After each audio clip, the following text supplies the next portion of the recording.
The largest change for any business person, any owner of a business is to actually become an owner and not just an operator.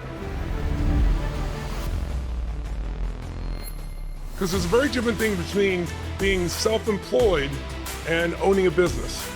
And there's nothing wrong with being self-employed because it'll still give you several benefits. You control your time, right? You control your hours, you control what you do, you have more flexibility, you get to call the shots. But most people that are self-employed are pretty exhausted because whenever someone tells me in their business and I'm so burnt out, I know that that person is what I would call a business operator. And I know this sounds like just semantics, but it's not. When you're the operator, this is what happens. You start a business. Most of us start a business because we're passionate about something. Maybe you work for somebody else. And one day you went, man, I'm writing this software. I'm the base of this company, or I'm the top marketer, or I'm the top salesperson or negotiator, or I design the fashion materials. I should just do this myself. And it sounds really cool. And you begin it, in the beginning it's okay. Because if someone says, I want a green suit, you make them a green suit. But in order to grow, you have to learn how to scale. And that's what this session is going to be about. This session is about how do you grow explosively in your business, and how do you do that in any financial environment by learning how to truly scale. And scaling is where you're able to do something and keep growing it further and further. Think in terms of the difference between somebody like, I don't know, the city I grew up in, the little town I grew up in, there's a little burger shop there. And you might have had one in your town, Irv's Burgers, right? And it has people standing outside in line, different parts of the day to get in. It's so popular. It has the best burgers in town. And if I went back to that town, which I did about 5 years ago, it had been 30 years since I'd been there, and Irv's Burgers is still there. And Irv is a little older and there with his staff doing it, and he still makes one of the best burgers in town. The only problem is there was a guy over here named McDonald's, two brothers who came up with an idea, but what they did is they figured out how to scale it. Actually, they didn't. Ray Kroc did. Someone else came in, was entrepreneurial, and said, you guys are working so hard with this little center here, I think we could take this to another level. That it wouldn't cost, we don't have to spend a huge more amount of money. We could take this business and expand it. So the difference between Irv, by the way, does McDonald's have the best burger? The answer is no. But McDonald's sells more burgers than anybody on earth. And so the difference is they figured out how to scale. Now I believe you can do quality and scale, and many people have figured out how to do that. I don't know if McDonald's has, but the scaling is what makes them successful. But the psychological shift that has to happen in you, and I'm hoping this can be the beginning of that shift for you. I mean, I normally spend 5 days with someone day and night to make these shifts and give them every tool and strategy so they're certain.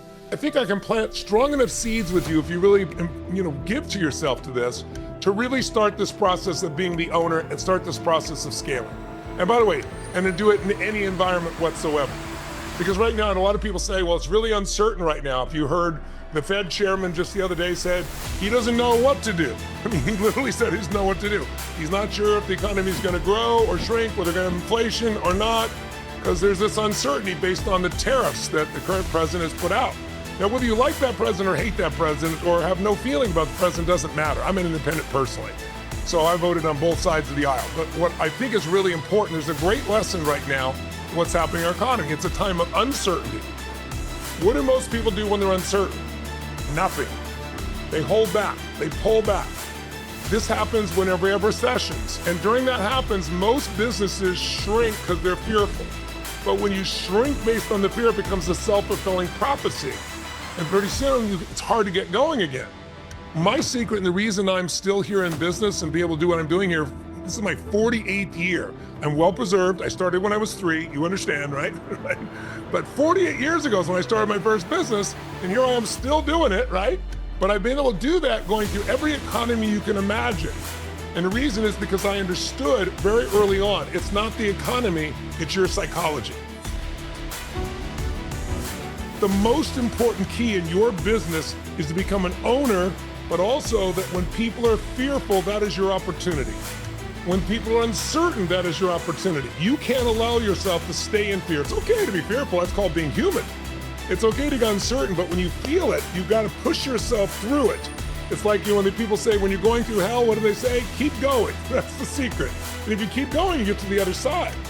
So there's a certain amount of relentlessness you need to have. And you've got to learn really how to put yourself in a position where you see beyond the moment, right?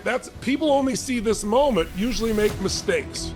You need to see beyond the moment, because when this all happened, the stock market compressed, people freaked out, and a lot of people sold their stock, and all across the news, they said, oh my God, we've lost $13 trillion in value. The president's destroyed the country, right? And again, I'm not promoting the president. I just want you to think beyond the headlines, because otherwise you'll be suckered into being in fear. Because if it isn't this president, it'll be something else. It'll be COVID. It'll be the environment. It'll be some reason why you can't succeed, and you should be fearful and live in this place, because fear sells. If you're in a position where you're walking by in the old days, I'm old enough to remember newspapers, and sure enough, you go by and there'd be a headline. And if the headline said, great weather this weekend, you smiled and kept walking. If it said, big storm coming, you put your 50 cents in and you got it. Well, today it's in your pocket following you on your phone, obviously, but they get paid every time you look, every time you click. And they know, fear sells. That's why in the news business, they've always said, if it bleeds, it leads. If you're gonna be the owner of your business, the owner of your life, if you're gonna compete and be strong, you gotta manage this and this, your head and heart. You gotta learn how to manage your state. You gotta learn to really think like an owner, not like an operator that's freaked out. An operator, by the way, is trying to do everything themselves. Because they go, I can't hire anybody else, I can't afford them, or I can't hire anybody else because they won't be as good as me. And all those things probably are true in the beginning. But there's a way around them if you're resourceful, and if you're relentless, if you're creative enough. 80% of success is psychology, mindset, the emotion, the beliefs of a person. 20% of determining their success is strategy.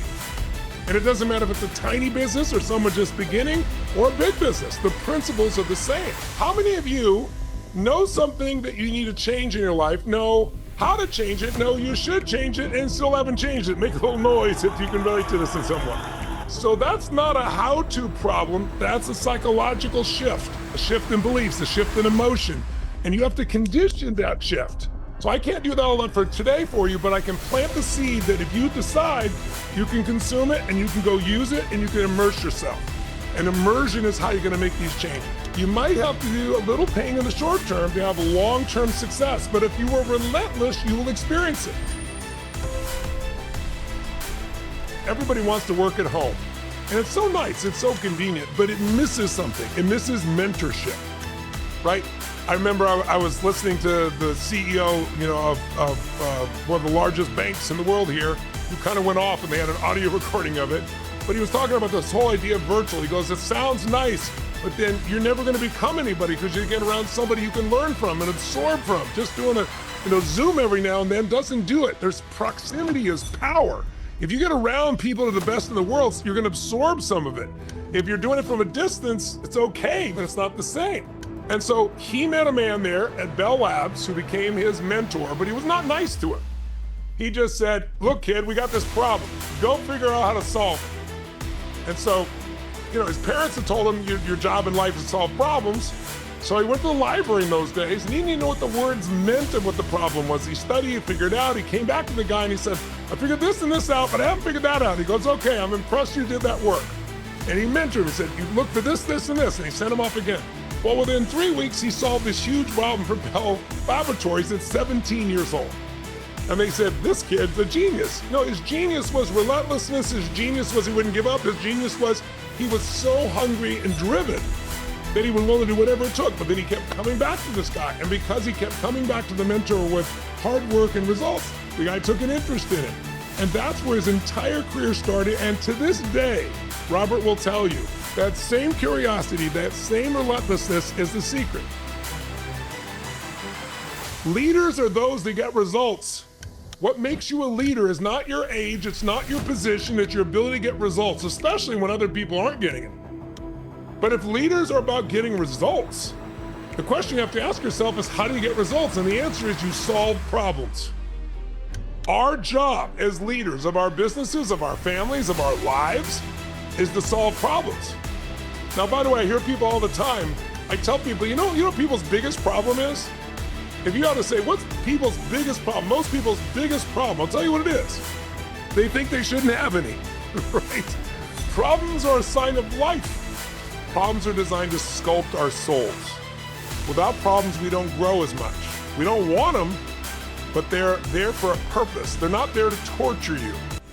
Now, if you're in business, you have problems. If you don't, you're not in business or you're ignorant, right? Now, you might call them challenges. That feels better. So if you don't have one, or if you don't have some problems, you should get on your knees and beg for some, because you're not going to be here very long. Think of it this way. There's a problem, and then most people ignore the problem, or they blame somebody for the problem, or they blame the world, or they blame the economy, or they blame themselves. Blame never improves anything. The only next step is you have to make a change.